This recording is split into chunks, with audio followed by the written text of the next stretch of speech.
Welcome back. The holidays are here, and that means a time for giving and getting presents. Also time for some shopping. So here today we have Heather Clary from the BBB. Tell us about some of these Black Friday trends. I tell you what, Black Friday still remains popular. Even though a lot of people do shopping online, they're ready to line up and go. And just some things people might find interesting. For instance, when people are in the stores, did you know that 82% of people consult their phones while they're shopping? For like coupons? To do reviews, check reviews on a product. So it can be a very useful tool for people to have with them if they're shopping. Maybe do some price match checking. But do be careful of any Wi-Fi that you are using in public.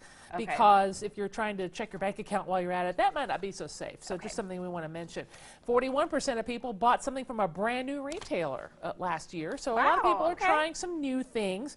78% of people actually research products on the internet before they buy, which is not a bad idea at all. It can help make your shopping time more efficient.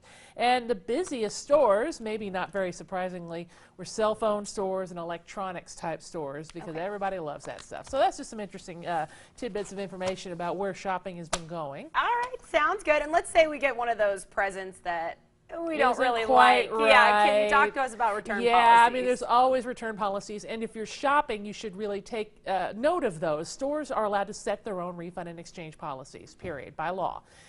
They don't have to post it, but they usually do, and it's a good idea to see what that time frame is so that you can let your gift recipient know all about that.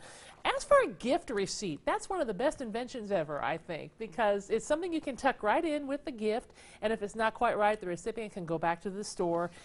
Do keep in mind that there are some restock fees on some items that might cost. Sometimes those are things that are opened, especially electronics, CDs, things like that. So just kind of make note of that in case something isn't quite right so that there will be no surprises. All right, and you had a few quick tips if you receive a gift card, kind of time frame on using it? Yeah, you want to be sure to use a gift card as quickly as possible. A lot of people throw them in the sock drawer, the joy box, it just sits there. But, you know, if a store were to go out of business, you may be stuck with nothing.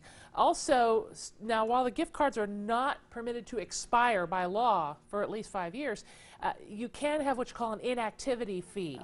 Yeah, it can cost a few dollars, kind of detracted from the value of the card.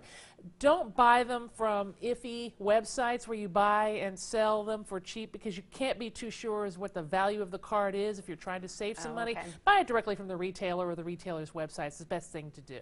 All right, so use it right away. Yeah, if you can. Yeah, definitely. And you might be able to look and see if you can use it online or in the store as well. That's great tip. That way, that gives you a couple of different options, and it might be helpful to the recipient of your gift. All right, I'm looking forward to Black Friday. Great tips from the BBB. All right, happy shopping. We'll be right back.